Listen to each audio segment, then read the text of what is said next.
Hi friends, இன்றைக்கான அரசியல் தகவலை பார்க்கலாம். தமிழக அரசியல் களம் 2026 சட்டமன்ற தேர்தலை நோக்கி தற்போது சூடு பிடிக்க தொடங்கிடுச்சுங்க. திமுக மற்றும் அதிமுக கூட்டணிகள் ஓரளவுக்கு இறுதி வடிவம் பெற்றுவிட்ட நிலையில் தமிழக வெற்றி கழக தலைவர் விஜய் தனித்தே போட்டி என்பதில் உறுதியாகவே இருக்காருங்க. இந்த சூழலில் விஜயை தேசிய ஜனநாயக கூட்டணியில் இணைப்பது குறித்து பாஜக மூத்த தலைவர் நயினார் நாகேந்திரன் விடுத்துள்ள அழைப்பு அரசியல் வட்டாரத்தில் கவனத்தை ஈர்த்திருக்கு. தாவேகாவும் பாஜகவும் கைகோர்த்தால் அது கட்சிக்கும் தமிழகத்திற்கும் நன்மை பயக்கும் அப்படின்னு அவர் தெரிவிச்சிருக்காரு. அப்படி இருக்கும் பட்சத்தில் தொடக்கத்திலிருந்தே பாஜகவின் ஒரே நாடு ஒரே தேர்தல் போன்ற கொள்கைகளையும் திமுகவின் குடும்ப அரசியலையும் அதிமுகவின் செயல்பாடுகளையும் ஒரு சேர விமர்சித்து வரும் விஜய் இத்தகைய கூட்டணி அழைப்புகளுக்கு செவி சாய்ப்பாரா என்பது பெரும் கேள்விக்குறியாதாங்க இருக்குது.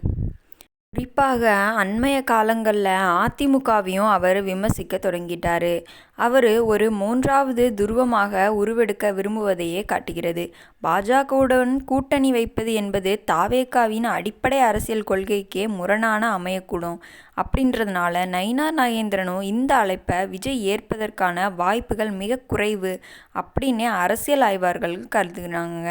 தனது தனித்துவத்தை இழக்காமல் மக்கள் ஆதரவை நேரடியாக பெற்று அரசியலில் ஒரு ஆட்சியை பிடிச்சு அமர நினைக்கும் விஜய் தற்போதைக்கு எந்த பெரிய கூட்டணியிலும் இணையாமல் தனது தனி வழி பயணத்தை தொடர்வார் அப்படின்னு எதிர்பார்க்கப்படுதுங்க. தாவேகா தலைவர் விஜய் தனியாக தான் போட்டியிட போகிறாரா, இல்லை திமுக கூட சேர போகிறாரா, அதிமுக கூட சேர போகிறாரா, இல்லை பாஜக கூட சேர போகிறாரா அப்படின்றது ஒரு கேள்விக்குறிதாங்க. அவர் தனித்து போட்டியிட போகிறாரா, இல்லை வேறு யார் கூடயும் போய் சேர போகிறாரா அப்படின்றத உங்களுக்கு என்ன தோணுது, நீங்கள் என்ன நினைக்கிறீங்க அப்படின்றத கமெண்ட் பாக்ஸில் கமெண்ட் பண்ணுங்கள்.